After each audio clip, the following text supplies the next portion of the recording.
কোথায় ডিবি হারুন? এ প্রশ্ন যেন টক অফ দ্য টাউন। নানা সময় বিতর্কিত কর্মকাণ্ডের কারণে আলোচিত পুলিশ কর্মকর্তা ঢাকা মহানগর পুলিশের ডিবি প্রধান থাকায় তিনি দেশের মানুষের কাছে ডিবি হারুন নামে পরিচিত পান।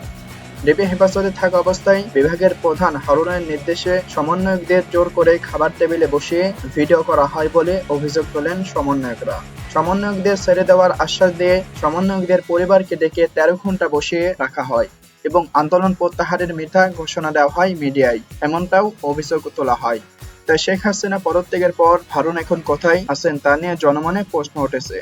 জানা গেছে ৫ আগস্ট শেখ হাসিনা পদত্যাগ ও দেশ ত্যাগের খবর ছড়িয়ে পড়লে লাখো জনতা ওই দিন দুপুর থেকে নেমে আসে ঢাকার রাজপথে। ঢাকার যাত্রাবাড়ি, পুরান ঢাকা, পোস্তগোলা দিয়ে প্রথমে শহীদ মিনার ও পরে গণভবনের উদ্দেশ্যে ঢলে অনেকেই। সচিবালয় ও বঙ্গভবন বাজার সড়ক দিয়ে এগোতে থাকেন। DMP central command control unit ভবনের সামনে থাকা বঙ্গবন্ধুর বিশাল ব্যানার টাঙানো দেখে উত্তেজিত জনতা ভবনটিকে উদ্দেশ্য করে ইট পার্টিকেল ছুড়তে থাকে। এর মধ্যে পরিস্থিতি বেগতিক দেখে ব্যানার সরিয়ে ফেলা হয় ও সামনে মূল ফটক আটকে দেওয়া হয়। তবে জনতা ভবনটির প্রাঙ্গণে ঢুকতে না পারলেও বাইরে থেকে মুহুর্মুহু ইট মারতে থাকেন। প্রাণভয়ে এর মধ্যে অনেক পুলিশ কর্মকর্তা তাদের ইউনিফর্ম খুলে ফেলেন।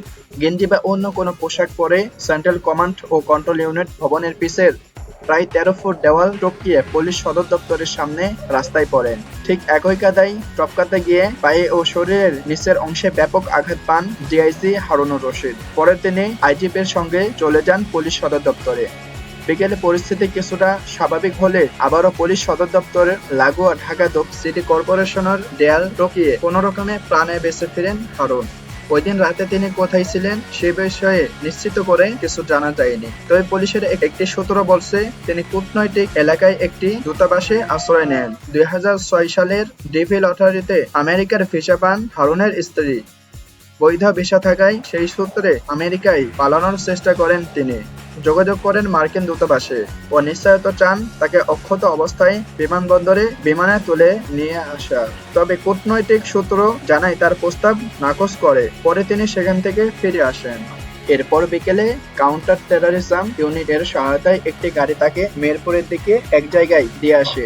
সেখানে কিছু ব্যক্তির সাথে আলাপ করে বিমানবন্দর দিয়ে পালানোর চেষ্টা করেন। হারুন গাড়িতে করে পৌঁছে যান বিমানবন্দরে। তবে বিমানবন্দরের টার্মিনালে প্রবেশের আগে জনতা তাকে দেখে চিনে ফেললে মারধরের শিকার হন। গুরুতর অবস্থায় তাকে থেকে নিয়ে যাওয়া হয় রাজধানীর একটি হাসপাতালে।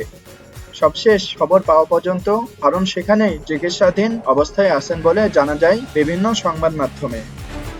Times of news 24।